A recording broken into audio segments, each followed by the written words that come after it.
Thank you. It's not about peak performance, actually. Can you hear me at the back? I was told to say that. Thank you. You've been left out all night, apparently. So, but actually about influence, not peak performance, okay? So, we've all seen this guy before, yeah? He's a cheesy, sleazy salesman, sort of alright geezer, car salesman sort of person. He's the forcey, pushy, double glazing person. Now, there's nothing wrong with that form of sales, but I'm not necessarily sure that we're all that comfortable with it. I'm a bit of a salesman, hopefully not so greasy. Did anybody else read a really crap book at school that almost like changed their whole life for the worse? This guy here is a salesman. He's got a terrible relationship with his offspring, an even worse relationship with his wife. He died a very unhappy death, up to his eyeballs in debt. This guy here, I'm going to argue that you're all salespeople, okay? Has anybody been in a relationship before? Yeah. Anybody not? Anybody not going to put their hands up, whatever I say? I think at some point you had to sell to that person. And you had to influence them that you're the right person for the job. So we're trying to catch up with the slide, right? So we're influenced by everything. Should all women in the room look like Keira Knightley? I sort of look like this guy in the top right. Should I eat McDonald's? I don't know. I think Justin's pretty cool. I'm influenced by the headlines. But just if you say those words out loud into the real world, that you generally believe it. So even if it's crap in the tabloids, and you know, if you say it out loud, then you believe it, okay? Come on to a bit more of that in a second. We're influenced by emotion. As soon as you can learn to influence somebody's emotion, you can sell to them effectively. I'll cover a couple of laws of influence. This is a law of... Okay. Law of reciprocation. When somebody gives you or does something for you, you feel automatically compelled to do something for them in return. Has anybody ever been given a Christmas present and not having had one in return for them? You'd feel terrible, don't you? You just want to give something back very quickly.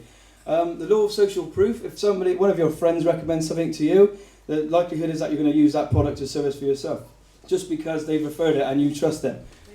Yeah, she's a good-looking girl, isn't she? The law of likability.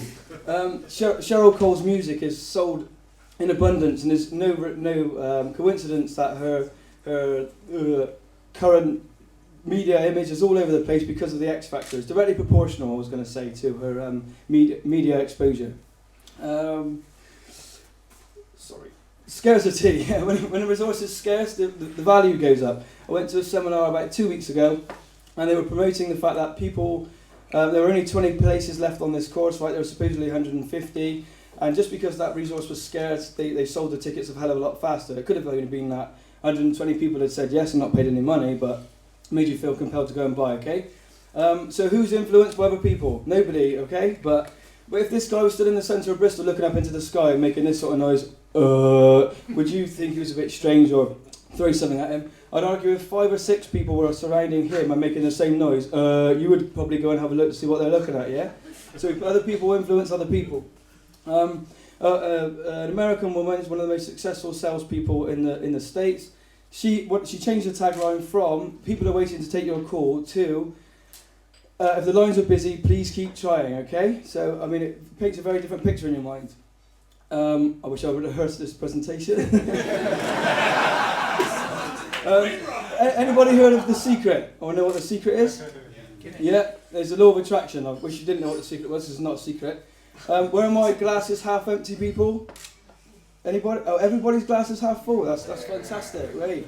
The glass is half empty concept. Obviously, I believe that you attract a more negative future. Those people say that they're going to be less disappointed if that thing doesn't show up. But to be honest, if I'm looking forward to it and it doesn't show up, I had a good time looking forward to it, so I'm just disappointed anyway. It doesn't really matter.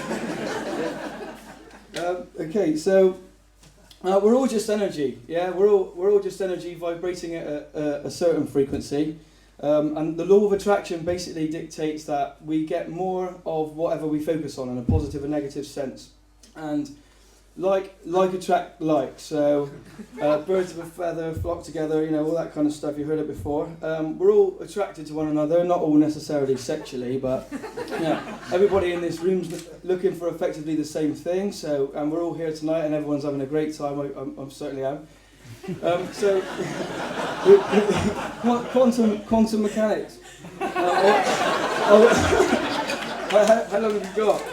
I was going to say it's the study of the universe, but it's not actually. It's scientific evidence to prove that there's another force acting on our actions and behaviours.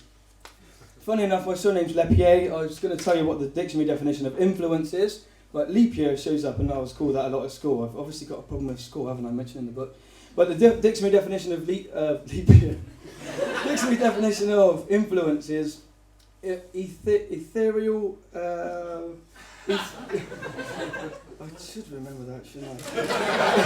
Ethereal fluid from the stars acting on the mind and body of man. Check it out in the dictionary.